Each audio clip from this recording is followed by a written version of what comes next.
Shalom, amados! Continuamos com a leitura do livro A Quarta Dimensão. Agora, capítulo 4, segunda parte. O maior objetivo de Deus. A saúde corporal não é o objetivo último do Espírito Santo. É necessário que conheçamos bem, claramente, as prioridades do Espírito Santo. O alvo supremo é a santidade de nossas almas.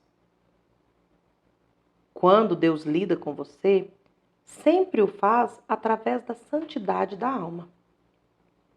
Se sua alma não estiver reta diante de Deus, não importa quanta oração, quanto grito ou quanto pulo você dê. Essas coisas não lhe trarão a palavra rema de que você necessita. É preciso esperar perante o Senhor. A cura divina depende da soberana vontade de Deus. Às vezes, uma pessoa recebe cura instantânea, ao passo que outra precisa esperar um pouco mais. Um dos mais queridos diáconos de nossa igreja caiu doente. Este diácono deu tudo ao Senhor, amando-o e servindo-o de um modo espantoso. Disseram-lhe que tinha um tumor e que os médicos desejavam operar. Mas todos em minha igreja sabiam que o Senhor ia curá-lo, pois ele era um grande santo e de grande fé. Este era o raciocínio deles. Orei para a cura dele. Então, tínhamos 40.000 membros e todos eles oraram, atacando o trono da graça. E esse diácono reivindicou a sua cura. Mas nada aconteceu. Ele piorava cada vez mais. Afinal, sangrava tanto que foi levado ao hospital e sofreu a intervenção cirúrgica.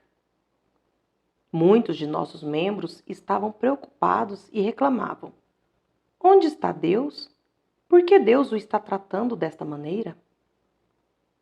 Mas louvei a Deus, pois eu sabia que ele tinha algum propósito específico no que estava acontecendo. Ao ser hospitalizado, ele começou a pregar o Evangelho a todos com quem entrava em contato. Em breve, todo o hospital sabia existir um Jesus vivo e que seu representante estava ali, naquele hospital. Médicos, enfermeiras e pacientes eram salvos todos os dias. Então, os membros de nossa igreja regozijaram-se, dizendo: louvado seja Deus! Foi muito melhor que ele se hospitalizasse do que se tivesse recebido a cura instantânea.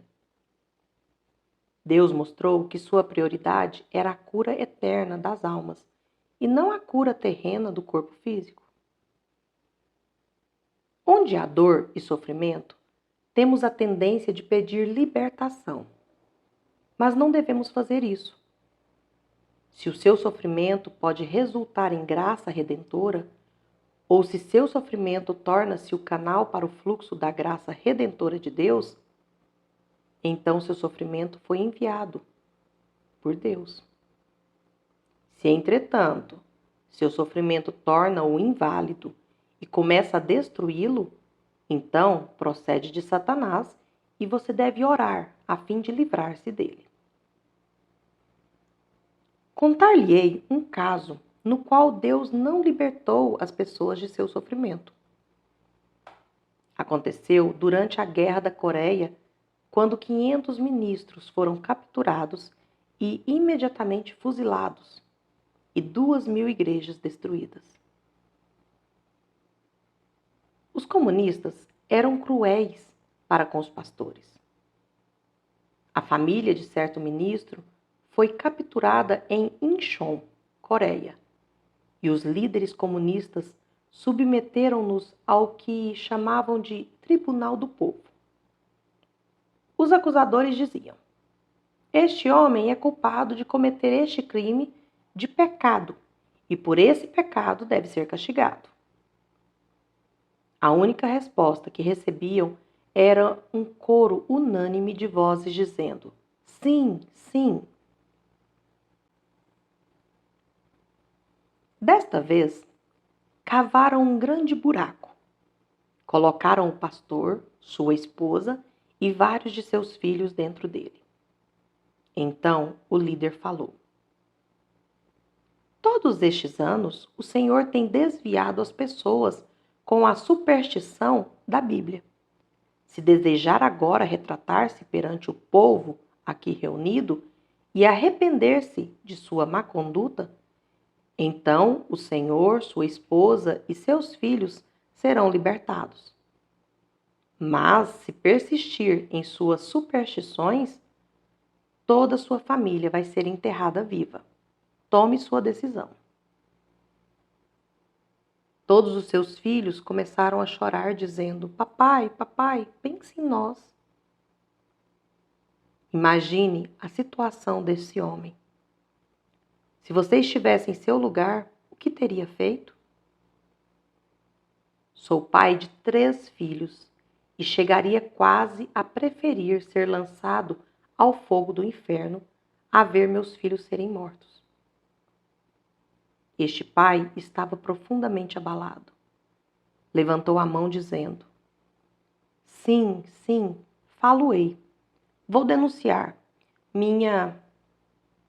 Mas antes de poder terminar a frase, a esposa tocou-lhe o lado dizendo: diga não. E dirigindo-se aos filhos, essa valente mulher disse: calem-se, filhos. Esta noite vamos jantar com o Rei dos Reis e Senhor dos Senhores. Então começou a cantar o hino No Celeste Porvir. Seus filhos e marido a acompanharam no cântico, enquanto os comunistas começaram a enterrá-los. Logo, as crianças estavam enterradas. Mas até que a terra lhes chegasse ao pescoço, continuaram a cantar, e o povo a olhar. Deus não os livrou, mas quase todos os que viram essa execução tornaram-se crentes. Muitos são membros de minha igreja. Mediante seu sofrimento, fluiu a graça da redenção. Deus enviou seu único filho a fim de ser crucificado na cruz, para que o mundo pudesse ser salvo e redimido. Esse é o objetivo último de Deus, a redenção de almas. De modo que quando a pessoa desejar a cura divina ou uma resposta dos altos, focalize a vista através das lentes do objetivo último, a redenção de almas. Se perceber que seu sofrimento realiza mais redenção do que sua cura, então não peça libertação, mas que Deus lhe dê forças a fim de perseverar. Nem sempre é fácil fazer distinção entre o sofrimento ocasionado por Satanás, do qual Deus deseja livrá-lo, e o sofrimento que Deus pode usar a fim de fazer com que o fluxo da graça redentora continue a fluir. A fim de tomar este tipo de decisão, é preciso que a pessoa espere no Senhor e conheça a sua vontade. Não se desanime e ande à procura de oração de um evangelista famoso após outro. Mas, mediante a oração, jejum e fé, deixe que Deus lhe apresente sua vontade. Quando o Espírito Santo aviva logos da Escritura em seu coração, concede-lhe uma fé miraculosa.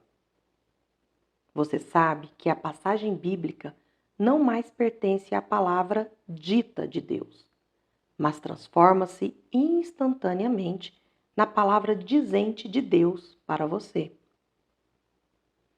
Então, você deve firmar-se nessa palavra, seguir em frente e praticá-la, embora não possa ver nada, embora você não possa tocar nada. embora sua vida inteira esteja totalmente às escuras. Uma vez que recebe a palavra rema, não tenha medo. Siga em frente e ande por sobre as águas, e verá o milagre. Tenha cuidado, entretanto, em não adiantar-se a Deus. Muitas pessoas andam na frente de Deus, assim como fez Paulo em sua vontade de levar o Evangelho de Jesus Cristo. Jesus Cristo ordenou que fôssemos até aos confins do mundo e pregássemos o Evangelho. De modo que Paulo, seguindo a palavra Logos, dirigiu-se para a Ásia. Mas o Espírito de Jesus não permitiu que ele chegasse lá. Então Paulo disse: Irei para Bitínia. Novamente, o Espírito do Senhor disse: Não. Então Paulo e seus companheiros desceram a Troade, uma cidade desconhecida. Podemos imaginar suas peregrinações ali, sua confusão pensando: eu estava obedecendo a um mandamento de Jesus. Jesus disse que fôssemos até aos confins do mundo e pregássemos o Evangelho. Por que sou eu um fracasso? Enquanto orava e esperava no Senhor, recebeu a palavra rema. E apareceu-lhe um homem da Macedônia em uma visão, dizendo: Passa para a Macedônia e ajuda-nos. De modo que ele tomou um barco e foi para a Europa.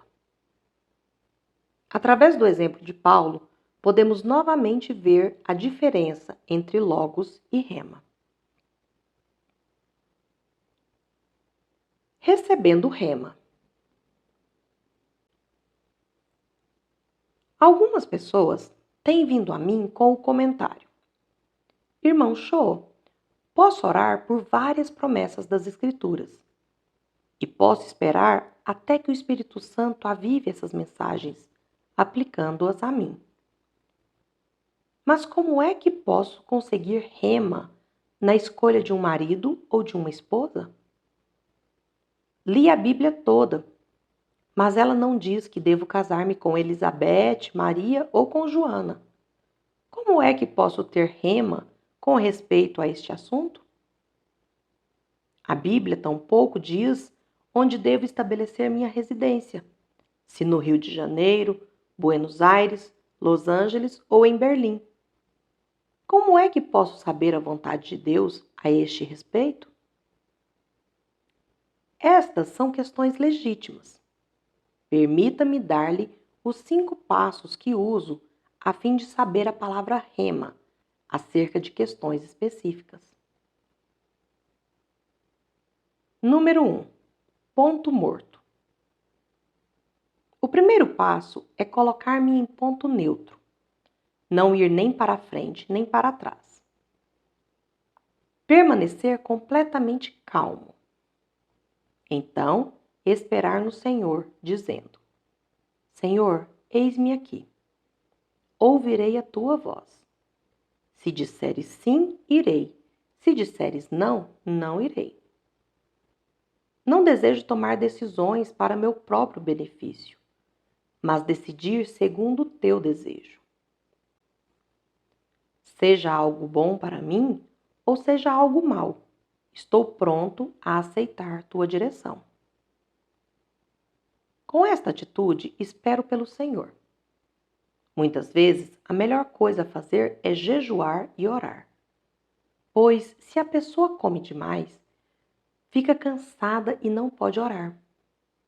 Então, ao perceber que está realmente calma, pode partir para o segundo passo. Número 2. Desejo divino. A segunda coisa que faço é pedir que o Senhor revele sua vontade através de meu desejo.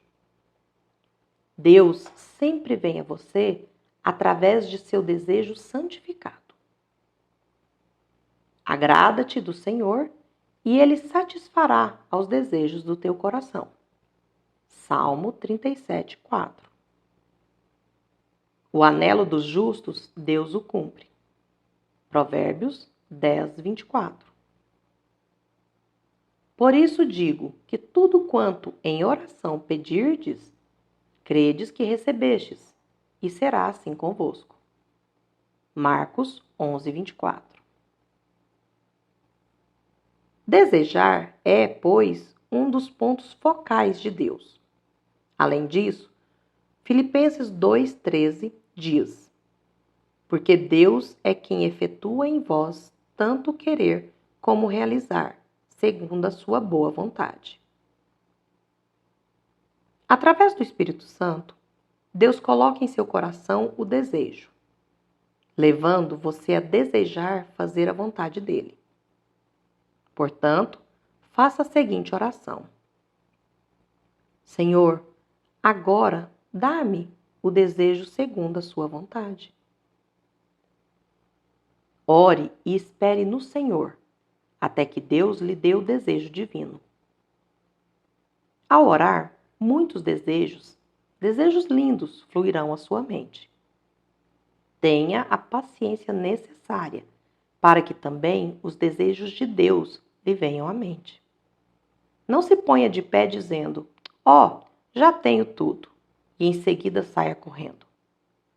Espere na presença do Senhor um pouco mais.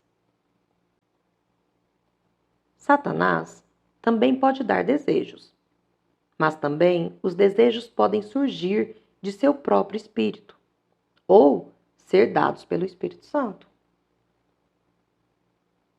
O tempo sempre é uma prova. Se esperar com paciência, seu próprio desejo e o desejo de Satanás tornar-se-ão cada vez mais fraco, mas o desejo do Espírito Santo cada vez mais forte. Por isso, espere e receba o desejo divino. Número 3. Examinando as Escrituras. Depois de meu desejo tornar-se claro, então dou o passo 3. Comparo esse desejo com o ensino bíblico. Certo dia, uma senhora veio a mim.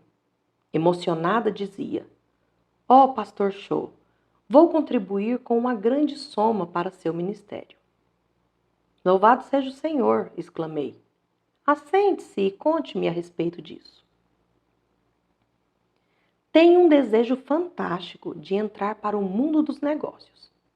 Fiquei sabendo de uma boa empresa e se entro nela vou ganhar muito dinheiro. Que tipo de negócio é? Perguntei. Tenho um desejo ardente de monopolizar o mercado de cigarros. Tabaco, o senhor percebe? Esqueça-se disso, retorqui. Mas tenho desejo, disse ela. Um desejo ardente, como o senhor sempre pregou. Esse desejo procede de sua própria carne, respondi. Já examinou a Bíblia a fim de verificar se o que está fazendo é escriturístico? Não, respondeu-me. Seu desejo deve ser provado pela Escritura, instruía. A Bíblia diz que somos templos do Espírito Santo. 1 Coríntios 6,19. Se Deus desejasse que seu povo fumasse, ele teria feito nosso nariz de maneira diferente. Chaminés devem dar para cima e não para baixo. Pense no nariz, aponta para baixo e não para cima. O propósito de Deus não era que fumássemos, porque nossa chaminé aponta para baixo. A habitação do Espírito Santo é seu corpo. Se o poluir com fumaça, então estará poluindo o templo do Espírito Santo. Seu desejo está fora da vontade de Deus. Seria melhor que simplesmente se esquecesse desse negócio. Certo homem veio a mim dizendo: Pastor, fiz amizade com uma linda mulher, uma viúva. Ela é terna, linda e maravilhosa. Ao orar, tenho um desejo ardente de me casar com ela. Mas também tenho minha mulher e filhos. Olhe, respondi, esqueça-se disso, porque tal coisa procede do diabo. Oh, não, não, não é do diabo, discordou ele. Quando orei, o Espírito Santo me disse ao coração que minha esposa não é exatamente o tipo de costela que se encaixa ao meu lado. Minha esposa é sempre um espinho na carne. O Espírito Santo falou dizendo que essa viúva é minha costela perdida, que se encaixará perfeitamente em meu lado. Disse-lhe eu, isto não procede do Espírito Santo, vem do diabo. Muitas pessoas cometem esse tipo de erro. Se orarem contra a palavra escrita de Deus, então o diabo falará. O Espírito Santo jamais contradirá a palavra escrita de Deus. Esse homem não me deu ouvidos. Divorciou-se de sua mulher e casou-se com a viúva. Agora é o mais infeliz de todos os homens. Descobriu que sua segunda costela era ainda pior do que a primeira. Todos os nossos desejos devem, portanto, ser examinados à luz das Escrituras. Se você não possuir a autoconfiança de fazer isso, então vá ao seu ministro ou pastor. Número 4. Sinal de confirmação. Depois de examinar o desejo à luz da palavra escrita, dos ensinamentos de Deus, então estou pronto para o passo número 4. Pedir um sinal a Deus tirado de minhas circunstâncias. Se Deus verdadeiramente lhe falou ao coração, então poderá dar-lhe um sinal do mundo exterior. Quando Elias orou 7 vezes pedindo chuva, recebeu um sinal do céu, uma mancha do tamanho do punho do homem. Uma nuvem apareceu. Gideão também pode servir-nos de exemplo, pois ele também pediu um sinal. Deus sempre me mostrou um sinal de minhas circunstâncias. Às vezes, esse sinal era muito pequeno, mas ainda era um sinal. Número 5. Tempo de Deus. Depois de receber o sinal, então o passo final. Oro até conhecer o horário de Deus. O horário de Deus é diferente do nosso. A pessoa deve orar até que tenha paz real, pois a paz é como o árbitro. Depois de orar, se ainda sentir-se inquieta, então o horário não era certo. Significa que o sinal ainda está vermelho. Portanto, continue a orar e a esperar. Quando o sinal passar do vermelho para o verde, chegar-lhe-á a paz ao coração. Então, você deve sair correndo. Vá, portanto, com velocidade total, com a bênção de Deus e com a rema de Deus. Milagre após milagre lhe seguirão. Em minha vida cristã, sempre tenho seguido estes 5 passos. Até aqui, Deus tem confirmado essa maneira de caminhar com sinais e milagres. Estes resultados devem mostrar claramente a diferença entre logos e rema. No futuro, você não precisa ficar confuso acerca das promessas de Deus. Quantidade alguma de reivindicação, trabalho, pulos ou gritos o convencerá. Deus mesmo o convencerá, dando-lhe ao coração a sua fé. A versão de Almeida, de Marcos 11, 22 e 23, diz que se a pessoa tiver a fé em Deus, poderá então ordenar a um monte que se atire no meio do mar. O texto grego, entretanto, diz que a pessoa deve ter a fé de Deus. Como é que se pode ter a fé de Deus? Ao receber rema, a fé que lhe é dada não é sua. foi-lhe concedida por Deus. Depois de receber essa fé, que vem do alto, então pode ordenar que montanhas sejam removidas. Sem receber a fé de Deus, a pessoa não pode fazer tal coisa. Se não for por outra razão, você deve estudar cuidadosamente a Bíblia, desde o Gênesis ao Apocalipse, a fim de proporcionar ao Espírito Santo o material de que ele necessita para operar. Quando a pessoa espera no Senhor, o Espírito Santo concede-lhe essa fé. E ao agir consoante a essa fé, grandes milagres seguirão em seu ministério e em seu lar. Portanto, espere no Senhor. Jamais será isso um desperdício de tempo. Quando Deus lhe fala ao coração, Ele pode, em um segundo, fazer coisas muito maiores do que você poderia fazer num ano inteiro. Espere no Senhor e verá grandes coisas realizadas.